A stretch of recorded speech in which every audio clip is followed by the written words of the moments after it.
teikt patiesību melu okeānā jau ir revolūcija. Nu, nezinu, kā revolūcija, no tās vienmēr dveš kaut kas nelabs. Bet bez patiesības šajā liekulīgajā laikmetā mums neiztikt. Barikāžu atceres diena. Vieniem tā asociējās ar brīvību un neatkarību atgūšanu, citiem ar brīvību no brīvības.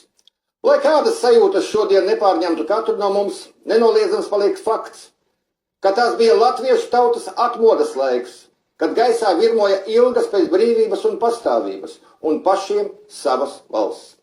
Ir pagājuši 26 gadi. Uz kartes vairs nav LPSR, ir Latvijas republika. PSRS totalitārais režims ir aizslaucīts vēstures mēslainē.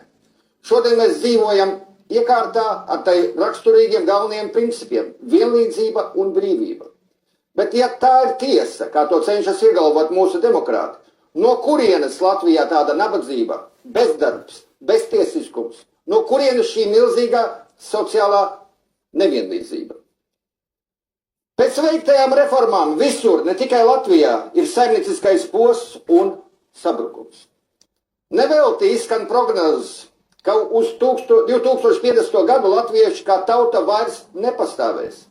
Nevienā karā Latvija nav bijusi tik sasista un iznīcināta kā tagad, bez kara. To ir pamanījušies izdarīt demokrāti un liberāļi ar nopirktās padomju nomenklatūras rokām. Sniegšu vienkārši piemēru, kā pašlaik tiek īstenots dempings pret Latviju. Pa visu Eiropas Savienību zemkopi saņem platību maksājumus. Zemkopi ienākumi sastāv no divām daļām. Vienu saņem no produkcijas pārdošanas, otru no platību maksājumiem. Latvijas zemkopi saņem no 3 līdz 7 reizēm mazāku platību maksājumus, bet produkciju spiesti pārdot par līdzvērtīgām cenām. Latvieši saņem mazākus ienākumus par to pašu darbu, un tādēļ nespēja iegādāties jaunu ražošanas tehniku.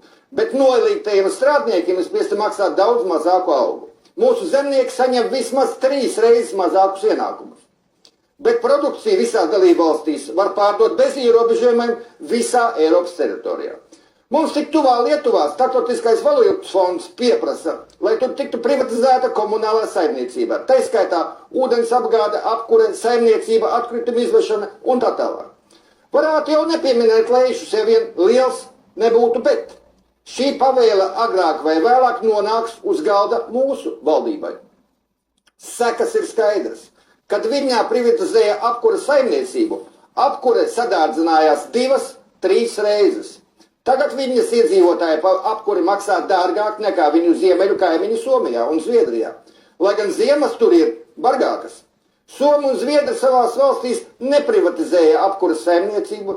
Ja Lietuvā privatizēs ūdens apgādi, ar ūdeni būs tas pats, kas notika ar apkuri. Lūk, kā brīvais tirgus pats visu it kā regulē.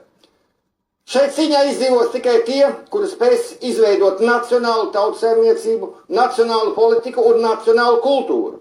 Visi pārējie agrāk vai vēlāk tiks iznīcināti vai kļūs par melnstrādniekiem ražotāju valstīs.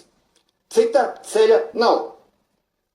Tāds ir neģēlīgais Eiropas Savienības mehānisms ar nosaukumu peļņas gūšana.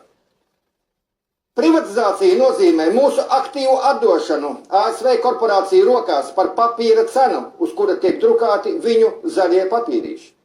Kamēr vecās Eiropas Savienības valstis, pateicoties nevienlīdzīgiem noteikumiem, pardzitēs uz jaunajām, Eiropas Savienībai nav nākotnes. Mums nav nemazākās iespējas būt ievēlētiem, bet jums ir iespēja pārliecināties, balsojot par mums, par neatkarīgu Latviju. Rīgā un Jūrmalā, ka nav svarīgi, par ko jūs balsojat, bet svarīgi ir, kas 3 dienas, 3 naktis skaita mūsu balss. Nepastāv iedzimta godīguma. Ir iedzimts normāla vēlēšanās uzlabot savai ģimenei dzīves apstākļus, ir saprotamas bailes no soda, un pats galvenais likums, kurš ņemot vērā pirmos 2 regulē cilvēka rīcību, tai skaitā deputāta. Tikai atjaunojot 22. gada satversmi ar vēlēšanu likumu, ar referendumu tautas nobalsošanas un pavalstnieku likumu, mēs atjaunosim atkal Latvijas valsti. Par to augstāk minēto parakstos es, Edvīns Puķi.